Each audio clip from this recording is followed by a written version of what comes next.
Si par exemple tu arrives dans un groupe, tu as un groupe de potes, tu vois, vous voulez monter un groupe de musique et que tu as un mec, il joue du piano, un mec qui fait de la basse et quelqu'un qui fait du chant, bah, tu n'auras personne qui va faire de la guitare. Et en fait, moi, au lieu de dire bah, je sais pas faire de la guitare, bah, je vais te dire ah ouais, en fait, il vous manque un guitariste, votre groupe il est trop cool. Bah vas-y, en fait, je vais apprendre la guitare.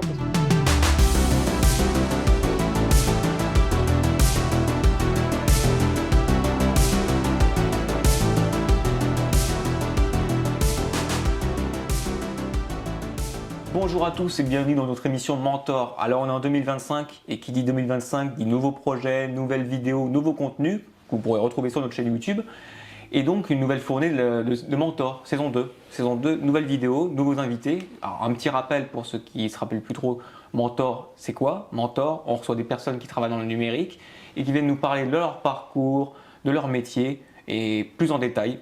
Et c'est ce qu'on va voir aujourd'hui avec notre invité d'aujourd'hui qui est monsieur Jean-Patrick Mulon. Bonjour. Bonjour. Alors Jean-Patrick, avant de commencer, est-ce que tu pourrais te présenter et nous dire ce que tu fais dans la vie? Alors, je suis Jean-Patrick Mulon, j'ai 38 ans. Je suis entrepreneur depuis maintenant longtemps. J'ai monté une première entreprise, j'avais 19 ans, 19-20 ans. Et actuellement, j'ai une société qui s'appelle DigiConseil, qui est spécialisée dans la transition numérique pour les entreprises. Donc en fait, amener les entreprises à mieux performer, à développer leur croissance, à, on va dire, augmenter leur chiffre d'affaires, notamment en utilisant les canaux numériques comme l'intelligence artificielle et avec aussi un volet web marketing qui est fortement rattaché à la donnée. Donc en gros, comment en fait on se développe quand on est une entreprise de taille moyenne ou intermédiaire en utilisant les nouveaux canaux et en utilisant des moyens technologiques comme l'analyse de données. Ok. Bah, on va revenir sur le DigiConseil un peu plus tard en détail, Ouais. mais déjà on va revenir aux origines. Est-ce que déjà depuis tout petit, tu voulais te diriger vers le numérique ou est-ce qu'il y avait d'autres métiers, d'autres voies qui t'intéressaient? Quand j'étais petit, je voulais être pilote de ligne. Ouais, voilà. Donc j'avais pas cette voie et cette vocation. En revanche, il y a un truc, c'est que c'est vrai que aujourd'hui, on a tendance à définir les gens comme en fonction de leur métier. Moi, je pense que ce qui me définit le mieux, c'est les projets que je fais, parce que j'ai mon fil rouge qui est en gros mon métier, ce qui me fait vivre, et généralement qui tous les 5 ans a tendance à changer. En revanche, chaque année ou chaque groupe d'années, je me donne des objectifs. Et pour revenir sur ça, je te disais que je voulais être pilote de ligne. Bah, par exemple, en 2014, j'ai passé un brevet de pilote en tant que pilote d'avion léger. Et donc, j'ai eu la chance d'être formé par un pilote de ligne et j'ai eu la chance de faire de l'aéronautique. J'ai eu la chance de savoir piloter des avions. Donc, finalement, ce rêve de tout petit, c'est resté quelque chose que je voulais faire et c'est un objectif que j'ai atteint. Je pourrais expliquer pourquoi j'ai pas fait pilote de ligne, c'est pas l'objet, mais en tout cas mon rêve c'était de piloter et donc je me suis donné les moyens de le faire et ça quels que soient les projets.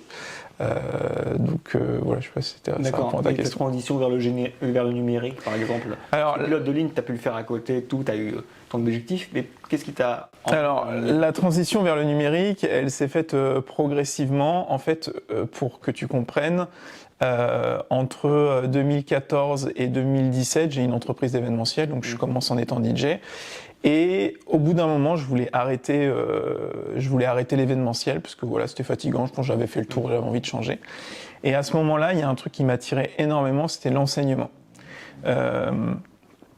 J'avais envie de faire de l'enseignement. Je me sentais capable d'enseigner, d'être devant un groupe d'étudiants. L'idée me plaisait. Je trouvais aussi que quand j'étais en cours, il y a plein de cours en fait qui étaient un peu pompeux, genre les maths et tout ça. Et en fait, j'avais l'intime conviction qu'en fait, si c'était chiant, c'est pas parce que la discipline elle était chiante, parce que je pense que en fait les disciplines pouvaient toutes être passionnantes. C'est juste que la manière dont c'était transmise me captait pas en fait moi. Et donc je me suis dit tiens, je pense que moi aussi je pourrais faire de l'enseignement. Sauf que j'ai quasiment pas d'études à ce moment-là, j'ai un bac+2, pour faire de l'enseignement il faut un bac+5, et puis en plus de ça, il faut avoir une expertise en fait, un secteur, un domaine de compétences. Et du coup, je dis ouais, je veux faire de l'enseignement, je vais être intervenant dans les IUT, intervenant professionnel, parce que dans les IUT, dans les filières pro, on appelle des fois des professionnels. Et en fait, il s'avère que j'avais une très bonne appétence avec le numérique, parce que Mon oncle est informaticien, donc j'ai bouffé de l'informatique à tous les repas de famille, etc. Et donc en fait, du coup, j'ai postulé en disant voilà, je pense que je peux former des jeunes à l'informatique, au numérique. Donc j'ai commencé à envoyer des CV dans les chambres de commerce, dans les écoles supérieures. Au début, personne n'en a voulu parce que j'avais pas d'expertise. Et en fait, ce qui s'est passé, c'est que je suis allé taper aux portes en fait directement, c'est-à-dire que je suis allé voir la chambre de commerce. À l'époque, j'habitais à Chartres, et je leur ai dit ah ouais, j'aimerais bien former dans le numérique, voilà, j'ai des compétences. Et puis ils m'ont dit ouais, mais bon, ok, on vous rappellera. J'ai essayé de leur lancer, ça n'a jamais marché. Et un jour, en fait, je vois sur Indeed, je vois une appel d'offres et je vois que la chambre de commerce, en fait, ils font une demande, une recherche d'informateurs sur Excel. Moi, je connaissais bien Excel et quelques mois avant ou 3 mois avant, je leur avais dit ouais, je suis intéressé et tout. Et en fait, ils m'avaient complètement ghosté et tout ça. Ouais, et en fait, du coup, j'ai envoyé mon CV, mais je l'ai envoyé, ils se rappelaient plus de mon nom de toute façon, puis j'ai pas mis de photo, c'était un peu anonyme. En fait, ils m'ont convoqué en entretien, et quand je me suis retrouvé devant eux, ils ont dit ah, encore vous et tout. Je fais ouais, je suis très motivé pour travailler avec vous. Et à ce moment-là, ils m'ont donné quelques missions, donc j'ai fait quelques heures de formation. Ça s'est très bien passé. Donc après, ils m'ont appelé petit à petit. Et en 2015, j'ai commencé à faire de la formation un peu à côté. Et à partir de 2016, je pouvais en vivre parce qu'en fait, eux, ils m'ont appelé, ils me donnaient ils me donnaient plein de journées de cours. Et puis après, du coup, d'autres centres de formation, ça s'est diffusé par bouche à oreille. Et puis du coup, j'ai pu vivre de ça jusqu'en 2019 à peu près.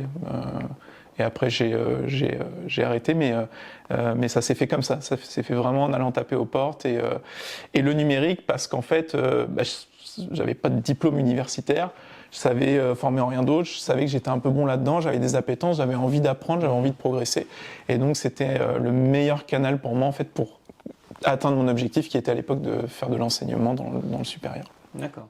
Et donc après ça, vous avez fait de la data, donc data analyst, du web marketing aussi J'ai fait, alors ça c'est arrivé plus tard. En fait, en gros, sur toute la phase d'enseignement, je sais plus, un truc comme 2015 à 2019 ou 2020. Ce qui s'est passé, c'est que d'abord j'ai formé sur de la création de sites web, genre sur Wix, j'ai formé au web marketing. Et petit à petit, en fait, à force d'enseigner, j'ai appris à maîtriser cette matière de mieux en mieux, de plus en plus. Parce qu'il y a un truc qu'on dit jamais aux jeunes, mais en vrai, quand un jeune il va faire 1 heure de cours, j'en sais rien, par exemple de réseaux sociaux, le formateur, s'il a 10 groupes, en fait, il enseigne 10 heures de ce truc-là. Donc celui qui apprend le plus vite, qui va le plus loin et qui progresse le mieux, c'est le formateur, en fait, parce qu'il a une seule expertise et il a un seul canal de compétences. Et donc j'ai progressé là-dedans. Pendant toutes ces années où j'ai fait de l'enseignement, j'ai vraiment progressé. Et au bout d'un moment, le Covid est arrivé, on faisait de l'enseignement en visio. C'était moins intéressant, parce que moi, ce que j'aime beaucoup dans l'enseignement, c'est le lien. C'est voir un groupe, c'est à un moment donné voir un étudiant, ok, ça le saoule, ok, je vais le relancer, on va trouver une dynamique, je vais adapter la formation. Donc il y avait ce premier truc-là. Et le deuxième truc qui posait problème aussi, c'est que en fait, les organismes de formation, quand j'ai commencé, ils me disaient ok, ta carte blanche, vas-y, fais ce que tu veux. Et donc je pouvais vraiment construire des programmes en fonction des publics. Et vers la fin, en fait, on me demandait limite de livrer un programme minuté à la minute. Et du coup, c'était moins intéressant parce qu'en fait, je pouvais pas avoir vraiment une liberté. Parce qu'il m'est arrivé des fois, en fait, que les matières que j'enseigne, elles intéressaient pas trop les étudiants. Donc je partais sur un autre biais, j'appréhendais autre chose. Parce que je pense que le plus important, en fait, c'est vraiment de créer du lien. Le contenu, on s'en fout, en fait. Parce que si tu as un esprit de réflexion hyper cartésien, que tu sois très bon en mathématiques, en physique ou en informatique, l'esprit de réflexion qui est appelé pour ces 3 matières, c'est exactement le même. Donc ce qui est important, c'est comment tu captives. Et à ce moment-là, comme j'avais développé une expertise, j'avais envie d'aller vers autre chose. Et c'est là où j'ai créé DigiConseil.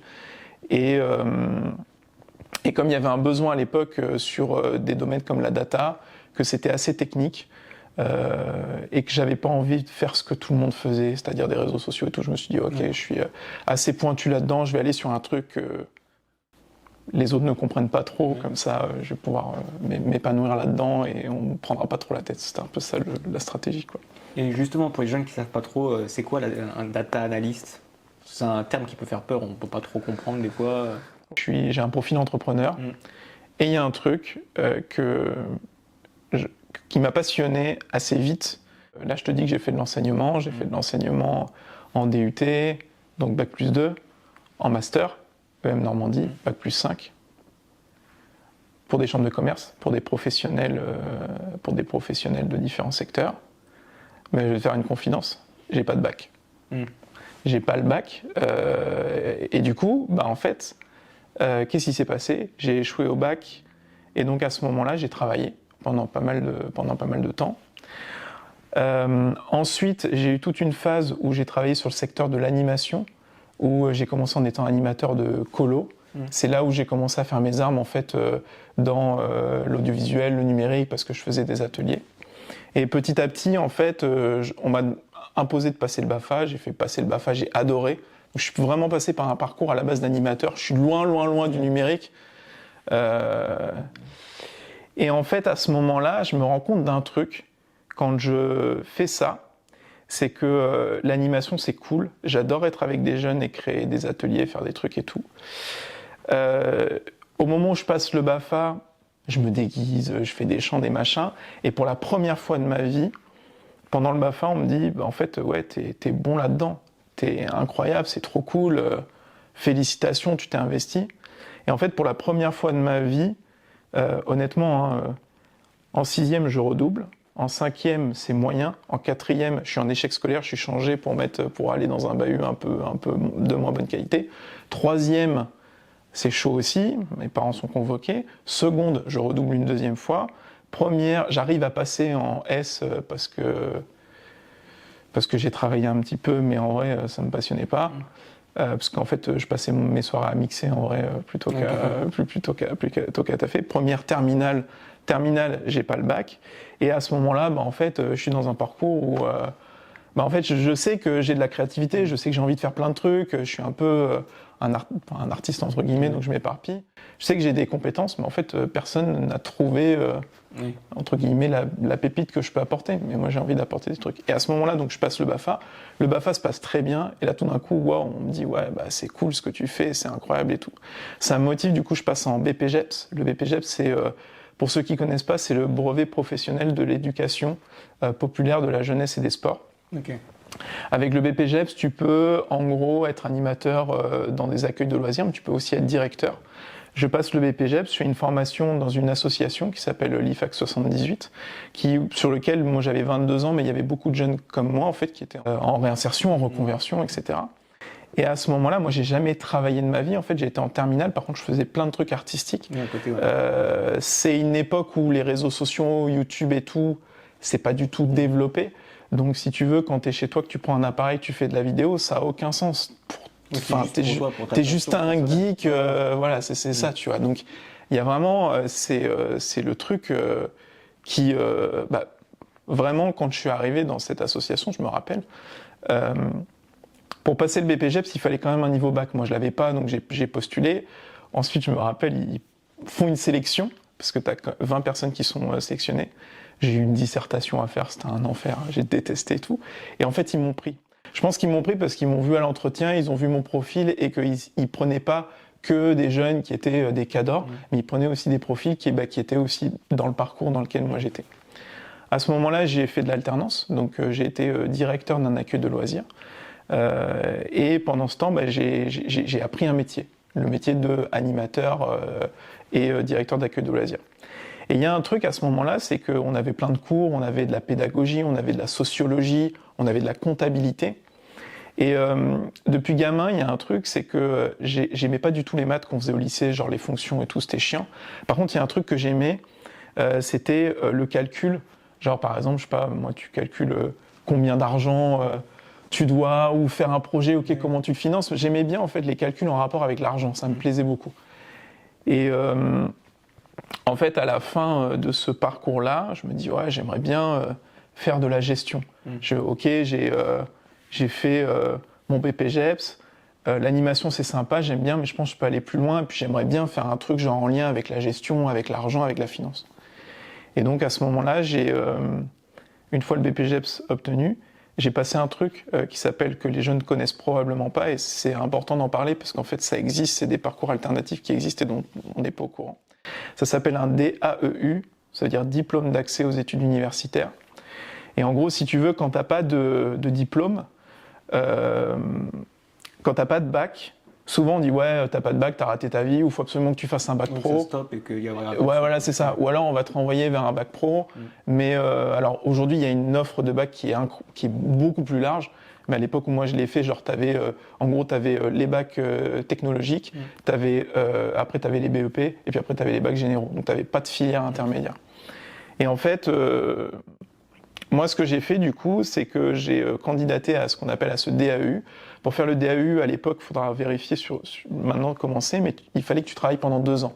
Et en fait, c'est pareil, c'est une sorte de filière de réinsertion, mais faite par l'université.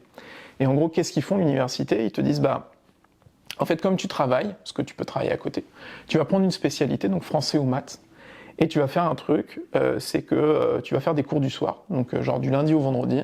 Tu vas venir à la fac entre 17h et 19h, et tu as des enseignants qui vont t'apprendre les matières de base que tu apprendrais en bac scientifique. Et donc, on était dans des petits groupes, on était 10 ou 12, que des gens comme moi, tu vois, t'avais un mec, il était facteur, t'avais une nana, elle était esthéticienne et tout. Des profils variés. Des gens qui, moi à l'époque, j'avais 25 ans, c'est des gens qui avaient entre 25 et 32 ans, et ça c'était la teuf, parce qu'en fait, on faisait des trucs on faisait des trucs hyper techniques, parce qu'on faisait ce que je faisais en S. La seule différence, c'est qu'on était un petit groupe, on était un peu les galériens de l'université. Du coup, on s'est vachement soudés. Donc, on s'entraidait. T'avais un mec qui était très bon en maths, et puis du coup, il nous aidait. Donc, on arrivait l'après-midi à 14h, on piquait une salle de classe, il nous expliquait tous les principes mathématiques et tout. Et j'ai compris comme ça, je suis terminé, laisse tomber. J'ai pas eu le bac parce que j'ai eu 6 de moyenne en maths, etc. Par contre, le DAU avec les mêmes matières, c'était indécent. J'ai eu 16 en physique, j'ai eu 15 j'ai dû avoir 15 en maths, j'ai eu des notes de dingue. Pourquoi ? Parce qu'en fait, ce moment-là, ça a été vraiment un énorme moment de vie, où en fait, tout le monde était dans la même galère, on avait envie de réussir, on avait envie de s'en sortir.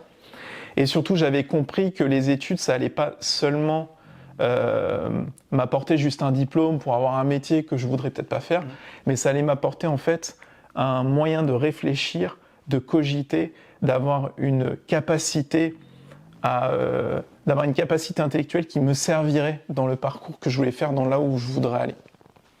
Et donc ça, c'était hyper important. Et à partir de ce moment-là, en fait, je passe mon DAU et il y a un truc que je veux faire qui me passionne, c'est la gestion. Je parlais de l'argent. Ça fait bizarre de dire ouais, j'aime l'argent. J'aime l'argent. Mais en fait, j'aime l'argent dans ce que c'est que gérer de l'argent. Tu vois, dans une entreprise, quand elle a un budget, elle a des millions d'euros, elle doit, ou des centaines de milliers, ou peu importe, elle doit payer des salariés, elle doit payer des locaux, elle va peut-être faire de la publicité, etc. Donc ce volet entrepreneurial, il me plaisait beaucoup et il m'intéressait parce qu'en fait, quand j'ai terminé le bac, je te disais, je sais pas si je t'avais dit, mais j'ai été DJ. Et en fait, quand j'ai voulu déclarer mon entreprise, en fait, l'État me prenait 40%. Je me suis retrouvé... c'était compliqué, tu vois, financièrement. Donc, en fait, je faisais mes petits trucs, mais j'avais pas, tu vois, de compétences administratives et tout. Donc, je voulais faire ça. Mes parents m'ont un peu... ils me disaient, ouais, mais pourquoi tu veux faire ça ? C'est bizarre, tout le monde fait du commerce, machin, etc. C'est vrai qu'à l'époque, c'était la mode, les écoles de commerce, donc ça avait un truc. Et en fait... à l'issue de ça, donc à l'issue du DAU, compétences en maths, boum, je rentre en DUT, bac plus 2 en alternance. Je suis assistant de gestion dans une boîte qui fait de la cosmétique, donc grosso modo ce que je faisais c'était je mettais à jour des tableurs Excel et j'emballais des paquets avec des cosmétiques pour les clients. Donc c'était pas passionnant, par contre il y a un truc qui était passionnant, on parlait de mentor, et je pense qu'il y a un truc qui est essentiel dans ma vie, c'est qu'à chaque fois dans les évolutions de mon parcours j'ai eu des mentors. Ouais. Soit des gens qui le savent, soit des gens qui le savent pas, mais il y a des gens qui m'ont apporté des choses qui m'ont permis d'évoluer. J'ai enchaîné, j'ai remonté une boîte d'événementiel qui s'appelait Lightprod. Cette boîte, elle est passée en gros en 7 ans. En 7 ans, on est passé à peu près à un peu moins de 100 000 euros de chiffre d'affaires. On travaillait avec une quinzaine de DJ, on a commencé à mettre en place des photographes, des vidéastes. J'ai arrêté parce qu'au bout d'un moment, je pense que j'avais fait le tour et surtout j'étais bloqué, j'arrivais pas à développer plus. Et puis après, j'ai monté DigiConseil avec ce que j'ai appris avant. Et du coup, pour répondre à ta question initiale, en fait, je voulais pas faire de la data absolument. Oui, c'est arrivé comme ça, petit à petit. Et du coup, je vais te reparler de mon profil. En fait, moi, je suis, en gros, quand je te disais que j'étais un entrepreneur, c'est-à-dire je suis plus un entrepreneur qu'un data analyst, c'est-à-dire que je vais trouver une opportunité sur un besoin par rapport à un marché et je vais lancer un projet là-dedans. Okay. Et ça, c'est mon travail au quotidien, c'est-à-dire qu'en gros, j'en sais rien, si par exemple, tu arrives dans un groupe, tu as un groupe de potes, tu vois, vous voulez monter un groupe de musique et que tu as un mec, il joue du piano, un mec qui fait de la basse et quelqu'un qui fait du chant, bah, tu n'auras personne qui va faire de la guitare. Et en fait, moi, au lieu de dire bah, je sais pas faire de la guitare, bah, je vais te dire ah ouais, en fait, il vous manque un guitariste, votre groupe, il est trop cool. Bah vas-y, en fait, je vais apprendre la guitare parce que moi, j'ai une capacité à apprendre très vite, j'ai une capacité à comprendre les choses et à m'acharner sur un truc quand j'ai envie de progresser parce que j'ai envie d'intégrer votre groupe. Et donc, mon raisonnement, il est très bizarre par rapport à ce qu'on enseigne généralement aux gens, parce qu'on leur dit ouais, il faut que tu fasses ça parce que ça te plaît ou parce que tu as envie de faire ça. Mais en fait, ce qui me plaît d'abord, c'est l'expérience humaine et ce que je vais vivre avec les gens. Et en fait, la matière, quelle qu'elle soit, je vais l'apprendre parce qu'il y a un besoin et que ça va me permettre de développer mon projet, d'atteindre mes objectifs. Donc voilà un peu la logique. Donc voilà pourquoi la data analyse, plus que j'ai une appétence avec les nombres, j'aime bien, mais aussi parce que c'est technique, que tout le monde n'a pas les compétences pour le faire et que donc je peux plus facilement aller chercher des clients et développer des projets là-dessus. Alors là, on va arriver à la fin de l'interview, mais j'ai une dernière question pour les jeunes qui nous regardent. Est-ce que tu auras vu que tu as un profil avec beaucoup de parcours variés, que ce soit un créatif, la data, la formation, tout ce que tu nous as dit juste avant. Est-ce que tu aurais des conseils à donner aux jeunes qui auraient du mal à choisir une voie et leur dire qu'en fin de compte, ils pourraient choisir plusieurs voies, ils ne sont pas limités quoi, en fait. Qu'est-ce que tu donnerais comme conseil à ces jeunes qui hésitent justement à ce moment un peu charnière de leur vie? Bah, je pense que moi, le premier conseil que je donnerais à un jeune, c'est qu'il fasse, en fait. Genre, il a envie de... Il a envie de, je sais pas, il a envie d'être youtubeur par exemple, qui se lance sans il prend une caméra, il prend son smartphone, il fait des vidéos, il écrit des petites vidéos, il fait des petits sketchs. Ça, c'est le conseil que je lui donnerais. Le deuxième conseil que je donnerais, c'est toujours mieux, en tout cas moi je considère que c'est toujours mieux à plusieurs que tout seul. Donc j'incite aussi les jeunes à aller voir des associations comme Insercite, à se faire des groupes de potes qui ont les mêmes passions, à vraiment se nourrir parce que c'est ça aussi qui va leur permettre, un, de progresser, deux, de savoir si c'est ça vraiment qu'ils ont envie de faire, et trois, d'arriver à finalement faire des projets. Donc c'est mieux d'être à plusieurs. Maintenant, moi j'étais plutôt quelqu'un qui était timide, introverti, tout seul dans son coin. Donc si c'est un jeune qui est comme ça, bah, qu'il essaye, qu'il fasse. Enfin vraiment, il n'y a aucun danger à essayer, à créer, à faire des trucs. La peur de l'échec aussi. Ouais, ou même peur du ridicule. Je pense que dans les profils que j'ai vus, je suis pas sûr qu'ils aient peur de l'échec. Par contre, je vois effectivement, j'ai rencontré beaucoup de jeunes qui ont peur du ridicule. Ils font un truc. Enfin, même moi, la première fois que j'ai pris une caméra et tout, tu te déguises, tu demandes à tes potes de te déguiser, tu dis ouais, ça rime à quoi? C'est chelou ce que je fais et tout ça. En vrai, c'est plus admis maintenant. Mais la réalité, c'est que moi, quand j'étais jeune, ça s'était pas admis, c'était chelou. Je suis sûr que les jeunes, maintenant, ils ont des idées et des envies. Et en fait, tout le monde trouve que c'est chelou. Parce que, en fait, l'idée, c'est de se faire confiance. L'idée, c'est que tu as envie de faire un truc. Même si tu penses que c'est chelou, vas-y, va au bout et éclate-toi. Et après, il y a une réalité aussi. Là, je vais remettre la casquette du parent, évidemment. Il y a une réalité, c'est comment tu vis de ça, ou comment tu vis, ou comment à un moment donné tu arrives à te professionnaliser dans quelque chose.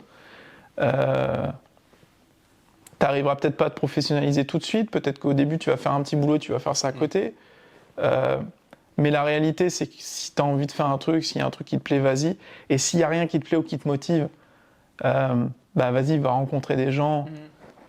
Peut-être que la première mission, c'est justement de chercher un truc qui te captive.